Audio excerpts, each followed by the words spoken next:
Et splinternyt kræftcenter blev i dag indviet i Herning. Dermed får cancerpatienter her fra landsdelen en bedre behandling tættere på, hvor de bor. Og det nye kræftcenter er så moderne, at der ligefrem skulle en dronning til at indvie det. Klokken 10 steg Hendes Majestæt Dronningen ud af krone 121 foran det nye onkologihus i Herning.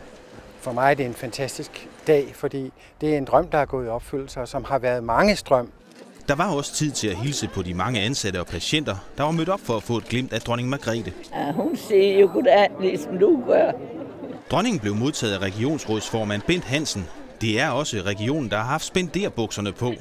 Ja, det har kostet alt i alt i nærheden af 200 millioner, og de penge gik godt ud. Klokken 11 blev det nye hus så officielt indviet. Det rummer hele 2 hospitaler under samme tag. Det er sådan, det skal være også i fremtiden. Og det er jo derfor, vi er alle stolte af det, og det er også derfor, vi har inviteret dronningen. Specialuddannet personale fra Aarhus Universitetshospital giver strålebehandling med 2 splinter nye strålekanoner i stueetagen. På første sal er der ambulant behandling, og øverst oppe sengeafsnit med 18 topmoderne enmandsstuer. Det er en kanon af facilitet, vi har herinde, ikke også? Og man kan ligge på ene værelse, man kan gå ud og snakke, ikke også, når man kan det, ikke også? Og det, jeg synes, det er rigtig godt, det herinde. Ikke alle patienter får glæde af det nye hus, men dem med brystkræft og prostatacancer og patienter, der skal have lindrende behandling, slipper i fremtiden for at tage turen til Aarhus.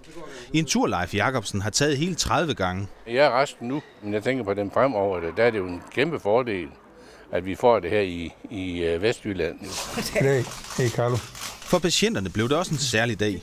Pludselig fik Carlo Nielsen fint besøg ved sengekanten. Så de kommer ikke her fra Herning egentlig, eller det gør de måske?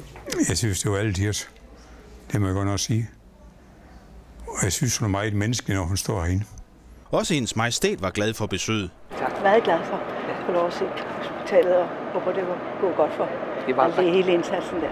Klokken 13 forlod krone 121, så igen Herning. På søndag kommer dronningen igen til landsdelen, der får Lemvig besøg af regentparret, og mandag tager de videre til Thisted.